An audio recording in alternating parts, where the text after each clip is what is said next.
ಚಿನ್ನು, ಮಾತ್ರೆ ತಗೊಂಡಿದ್ಯಲ್ವಾ, ನೋವೆಲ್ಲ ಕಡಿಮೆ ಆಗತ್ತೆ, ಏನು ಹೆದರ್ಕೋಬೇಡ ಆಯ್ತಾ?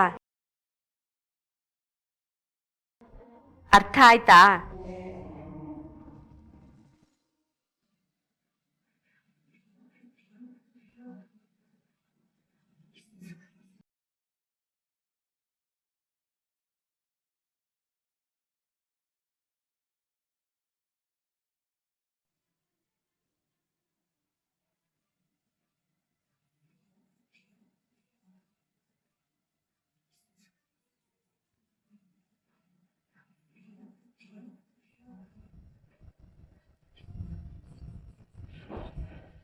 ಕೆಲವು ಸಲ ಹೀಗೇನೆ, ಏನಾದ್ರೂ ಕೇಳಿದ್ರೆ ಏನು ಹೇಳೋದಿಲ್ಲ.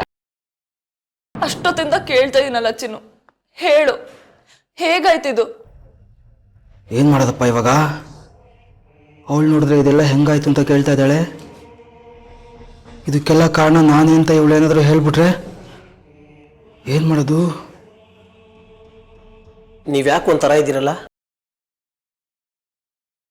ಒಂಥರ ಅಂದರೆ ಯಾವ ಥರ? ದಿನ ಹೇಗಿದ್ನೋ ಹಾಗೇ ಇದ್ದೀನಿ. ದೆಹಲಿಯಿಂದ ಬಂದಲ್ಲ ಜರ್ನಿ, ಆಯಾಸಕ್ಕೆ ನಿನ್ಗೆ ಹಾಗೆ ಕಾಣಿಸ್ತಿರ್ಬೋದು. ಅಲ್ಲ, ಅಲ್ಲಿ ಏನಾಯ್ತು ಅಂತ ನೀವಾದರೂ ಹೇಳಿ. ನನಗೇನು ಗೊತ್ತು?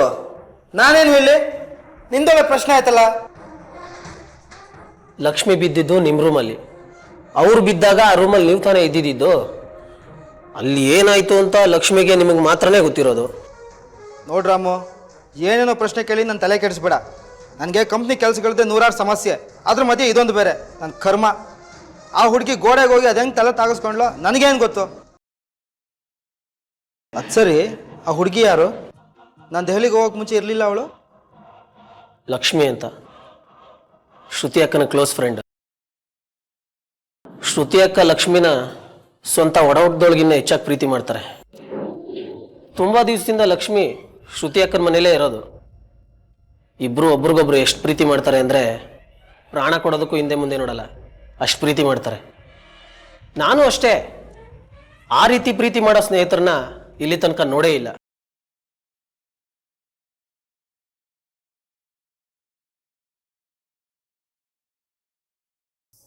ಈಗ ನಾನು ಆ ಹುಡುಗಿ ಬಾಯಿ ಮುಚ್ಚಿಸ್ಲಿಲ್ಲ ಅಂದರೆ ನಾನು ಬೀದಿ ಪಾಲೆ, ಅದೃಷ್ಟ ಕೆಟ್ಟರೆ ಜೈಲೆ. ಶಿವ, ನೀನೇ ಗತಿನಪ್ಪ.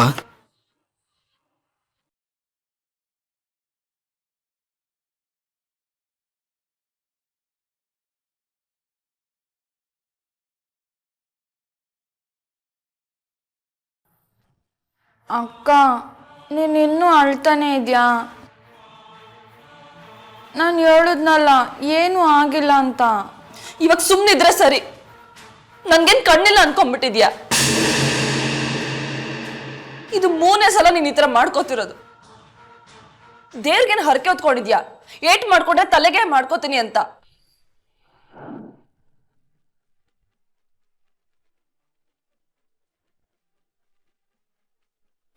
ಏನು 3 ಸಲ ತಲೆಗೆ ಏಟ್ ಮಾಡ್ಕೊಂಡ್ಲಾ?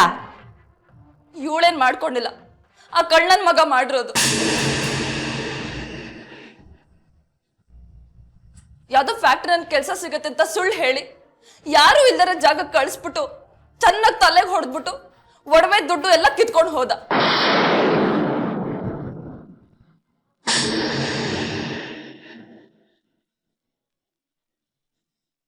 ಚಿನ್ನು ಪ್ರೆಗ್ನೆಂಟ್ ಆಗಿ ಬಿದ್ದಿದ್ಲು. ಸುನೀತಾ ಸಿಸ್ಟರ್ ಹಾಸ್ಪಿಟಲ್ ಸೇರಿಸದೆ ಹೋಗಿದ್ರೆ ಇವಳು ಇವತ್ತು ಪ್ರಪಂಚದಲ್ಲೇ ಇರ್ತಿರ್ಲಿಲ್ಲ. 15 ದಿನ ಚಿನ್ನು ಕೋಬಾದಲ್ಲಿದ್ಲು. ನೀನೇ ಯೋಚನೆ ಮಾಡು ಚಿಕ್ಕಿ, ಆ ಕಳ್ಳ ಚಿನ್ನು ಎಷ್ಟು ಜೋರಾಗಿ ಹೊಡೆದಿರ್ಬೋದು ಅಂತ.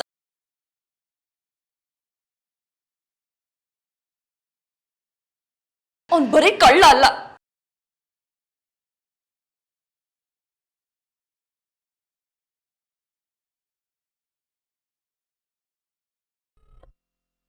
ಫೋನ್ ಅಷ್ಟೊಂದು ರಿಂಗ್ ಆಗ್ತಿದೆ, ಕೇಳಿಸ್ತಿಲ್ವಾ ಕೈಲಾಶ್? ಚಾಮುಂಡಿ ಬೆಟ್ಟದಲ್ಲಿ ಬಸವ ಕೂತಂಗೆ ಕೂತಿದ್ಯಲ್ಲ. ಹಲೋ, ಹೌದು, ನಾನು ಅವ್ರ ತಾಯಿ ಮಾತಾಡ್ತಿರೋದು. ಹೌದಾ madam?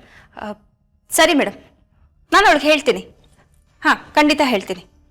Thank you so much. ಎಲ್ಲ ಕೆಲಸ ನಾನೇ ಮಾಡ್ಕೊಂಡು ಸಾಯ್ಬೇಕು. ಯಾರು ಫೋನ್ ಮಾಡಿದ್ದು? ನಿಮ್ಮ ಮಗಳು ಕಾಲೇಜಿಂದ ಪ್ರಿನ್ಸಿಪಲ್ ಫೋನ್ ಮಾಡಿದ್ರು. ನೆಕ್ಸ್ಟ್ ವೀಕ್ ಎಕ್ಸಾಮ್ ಇದೆಯಂತೆ, ಅವಳು ಇನ್ನೂ ಆಲ್ ಟಿಕೆಟ್ ತಗೊಂಡಿಲ್ವಂತೆ. ಆ ಪಾರ್ವತಿ ಸೇವೆ ಮಾಡ್ಕೊಂಡು ನರ್ಸಾಗೆ ಇರ್ತಾಳ ಅಥವಾ? ಕಲ್ಪನಾ, ಗೊಂಬೆ ಎಜುಕೇಶನ್ ಜವಾಬ್ದಾರಿ ನಾನು ನೋಡ್ಕೊಳ್ತೀನಿ. ತಂದೆ ಆಗಿ ಆ ಕೆಲಸ ನಾನು ಮಾಡ್ತೀನಿ. You don't worry. ನೀನುಂಟು, ನಿನ್ನ ಮಗಳುಂಟು, ಏನಾದ್ರೂ ಮಾಡ್ಕೊಂಡು ಹಾಳಾಗೋಗಿ. ನಾನು ಏನ್ ಹೇಳಿದ್ರು ತಪ್ಪಾಗತ್ತೆ ನಿಮಗೆ. ಹೆಂಡತಿಯಿಂದ ಗಂಡನಿಗೆ, ತಾಯಿಯಿಂದ ಮಗಳಿಗೆ ಇದಕ್ಕಿಂತ ಒಳ್ಳೆ ಆಶೀರ್ವಾದ ಸಿಗಲ್ಲ ಅನ್ಸುತ್ತೆ. Thank you.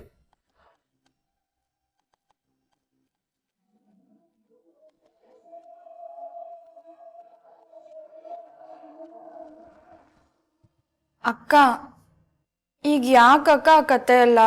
ನೀನ್ ಸುಮ್ಮನಿದ್ರೆ ಸರಿ ಚಿನ್ನು. ಆಮೇಲೆ ಚಿನ್ನುಗ್ ಏನ್ ಮಾಡ್ಬೇಕು ಅಂತಾನೆ ತೋರಿಸ್ತಿರ್ಲಿಲ್ಲ. ಏನೋ ನನ್ ಪುಣ್ಯ, ಪಪ್ಪನ್ ಶುಗರ್ ರಿಪೋರ್ಟ್ಸ್ ತರೋದಕ್ಕೆ ಅಂತ ಹಾಸ್ಪಿಟಲ್ಗೆ ಹೋಗಿದ್ದೆ. ಅವಾಗ ಇವಳು ನನಗ್ ಸಿಕ್ಕಿದ್ಲು. ನಾನ್ ಮನೆ ಕರ್ಕೊಂಡ್ ಬಂದೆ. ಮತ್ತೆ ಅದೇ ಕಳ್ಳ ದೇವಸ್ಥಾನದಲ್ಲಿ ಸಿಗಾಕೊಂಡ. ಚಿನ್ನು ನೋಡಿ ಗಾಬರಿಯಾಗಿ ತಳ್ಬಿಟ್ಟು ಹೊಟ್ಟೋದ.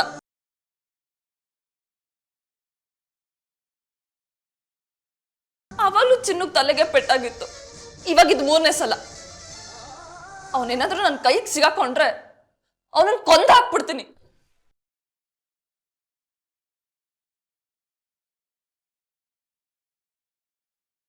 ಅಂತ ಕಳ್ಳರು ಕೊಲೆಗಾರರು ನಮ್ಮ ಸುತ್ತಮುತ್ತನೇ ಇರ್ತಾರೆ.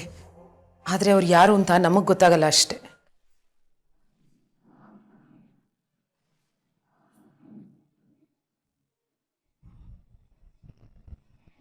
ಇಂಥವ್ರನ್ನೆಲ್ಲ ಪಬ್ಲಿಕಲ್ಲಿ ನೇಣು ಹಾಕ್ಬೇಕು.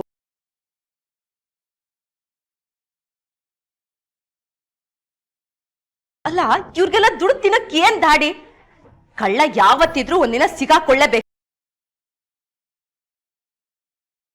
ಗಾದೆನೇ ಇದೆಯಲ್ಲ, ಕಳ್ಳನ ಹೆಂಡತಿ ಯಾವತ್ತಿದ್ರೂ ಮುಂಡೆನೆ ಅಂತ.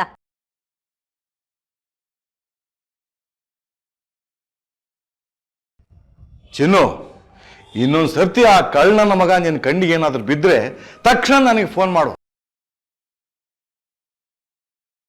ಅಂಥವ್ರಿಗೆ ಹೇಗೆ ಬುದ್ಧಿ ಕಲಿಸ್ಬೇಕು ಅಂತ ನನಗೆ ಚೆನ್ನಾಗಿ ಗೊತ್ತು. ಅಂಥ ಕಳ್ಳನ ಮಕ್ಕಳನ್ನ ಬೀದಿಯಲ್ಲಿ ಓಡಾಡಕ್ಕೆ ಬಿಡಬಾರ್ದು. ಅಲ್ವೇನೋ ರಂಜಿತ್? ಸಾಕ್ ನಿಲ್ಸಿ.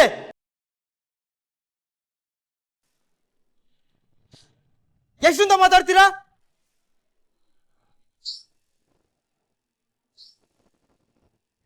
ಆಗ್ಲಿಂದ ಕೇಳಿ ಕೇಳಿ ನನಗೂ ಸಾಕಾಗೋಯ್ತು.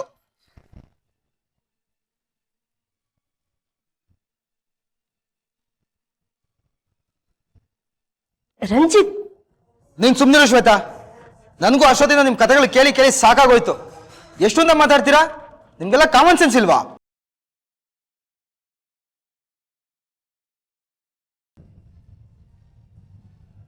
ರಂಜಿತ್, ಯಾಕೆ ಹೀಗೆಲ್ಲ ಮಾತಾಡ್ತಿದ್ದೀರಾ? ನಾವೆಲ್ಲ ಆ ಕಳ್ಳ ಕೊಲೆಗಾರನ ಬಗ್ಗೆ ಮಾತಾಡ್ತಿದ್ದೀವಿ. ನೀವ್ಯಾಕೆ ಇಷ್ಟೊಂದು ಟೆನ್ಷನ್ ಮಾಡ್ಕೋತಿದ್ದೀರಾ? ನೀವೀಗ ಯಾರ ಬಗ್ಗೆ ಮಾತಾಡ್ಬೇಕು? ಆ ಕಳ್ಳ ಕೊಲೆಗಾರನ ಬಗ್ಗೆನಾ ಅಥವಾ ಈ ಹುಡುಗಿ ಬಗ್ಗೆನಾ? ಯಾವ ಸಂದರ್ಭದಲ್ಲಿ ಏನ್ ಮಾತಾಡ್ಬೇಕು ಅಂತ ಗೊತ್ತಾಗಲ್ವಾ? ಪಾಪ, ಆ ಹುಡುಗಿಗೆ ಈಗ ತಾನೇ ಪ್ರಜ್ಞೆ ಬಂದಿದೆ. ಮತ್ತೆ ಆ ಹುಡುಗಿ ಪ್ರಜ್ಞೆ ತಪ್ಪಲಿಂದ ಮಾತಾಡ್ತಾ ಇದ್ದೀರಾ? ನಿಮ್ಗೆಲ್ಲ ಯಾರು ಬುದ್ಧಿ ಕಲ್ಸಿದ್ದು? ಯಾವ ಸಂದರ್ಭದಲ್ಲಿ ಏನ್ ಮಾತಾಡ್ಬೇಕು ಅಂತ ಗೊತ್ತಾಗಲ್ವಾ? ಸರಿ ಚಿಕ್ಕಪ್ಪ, ನೀವ್ ಹೇಳ್ತಿರೋದೇ ಸರಿ. ನಾವ್ ಅವನ ಬಗ್ಗೆ ಮಾತಾಡ್ಬಾರ್ದಾಗಿತ್ತು. ನಾನೇ ಶುರು ಮಾಡಿದ್ದು. ಹಳೇದೆಲ್ಲ ನೆನಪಾಯ್ತು, ಅದಕ್ಕೆ ಹೇಳ್ದೆ. ಅಕ್ಕ, ಅದು ನೀನ್ ಸುಮ್ನಿರು ಚಿನ್ನು, ಏನೂ ಮಾತಾಡ್ಬೇಡ. ರಂಜಿತ್ ಹೇಳ್ತಿರೋದೇ ಸರಿ. ನಾವೇ ಅವಿವೇಕಿಗಳು. ದಯವಿಟ್ಟು ಯಾರು ತಪ್ಪು ತಿಳ್ಕೊಬೇಡಿ. ನಾವೆಲ್ಲ ಹೊರಗಡೆ ಹೋಗೋಣ. ಪಾಪ ಆ ಹುಡುಗಿ ಶಾಕಿಂದ ಹೊರಗಡೆ ಬರ್ಲಿ, ರೆಸ್ಟ್ ತಗೊಳ್ಳಿ. ಲಕ್ಷ್ಮಿ, ಅಮ್ಮ, ನಾನು ಚೆನ್ನಾಗೇ ಇದ್ದೀನಿ. ನೀವೇನು ಯೋಚನೆ ಮಾಡಬೇಡಿ. ಅಲ್ಲ, ನಾನು ಇಷ್ಟೇ ಹೇಳ್ತಾ ಇದ್ದೀನಿ, ನೀವು ಮಾತಾಡ್ತಾನೆ ಇದ್ದೀರಲ್ಲ.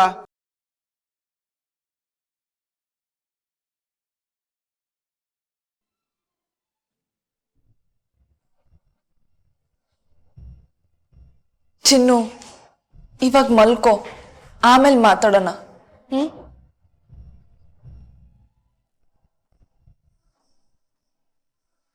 ಅಕ್ಕ,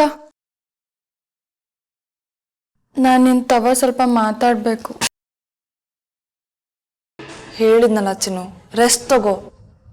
ಏನೇ ಇದ್ರು ಆಮೇಲೆ ಮಾತಾಡೋಣ.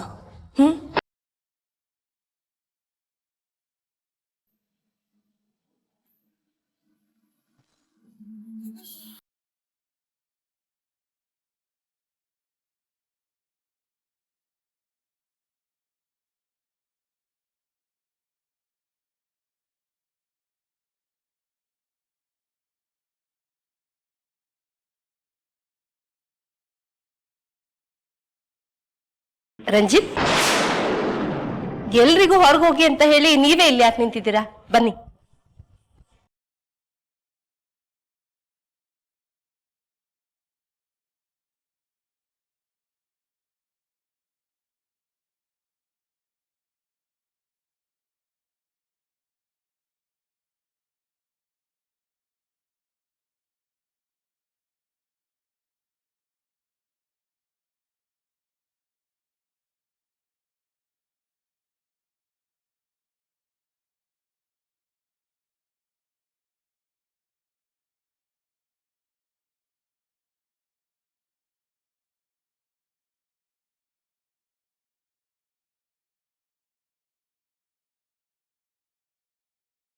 ಗೊಂಬೆ, ಏನ್ ಇಷ್ಟೊಂದು ಯೋಚನೆ ಮಾಡ್ತಾ ನಿಂತಿದ್ಯಾ?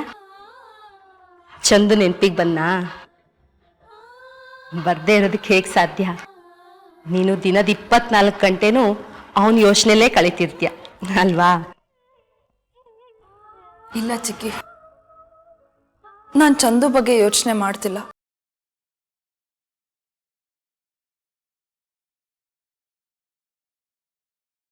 ನಾನು ಚಿನ್ನು ಬಗ್ಗೆ ಯೋಚನೆ ಮಾಡ್ತಿದ್ದೆ. ಅವಳ ಜೀವನದಲ್ಲಿ ಈ ಥರ ಎಲ್ಲ ಯಾಕೆ ಆಗ್ತಿದೆ ಅಂತ ನನಗೆ ಅರ್ಥನೇ ಆಗ್ತಿಲ್ಲ ಚಿಕ್ಕಿ.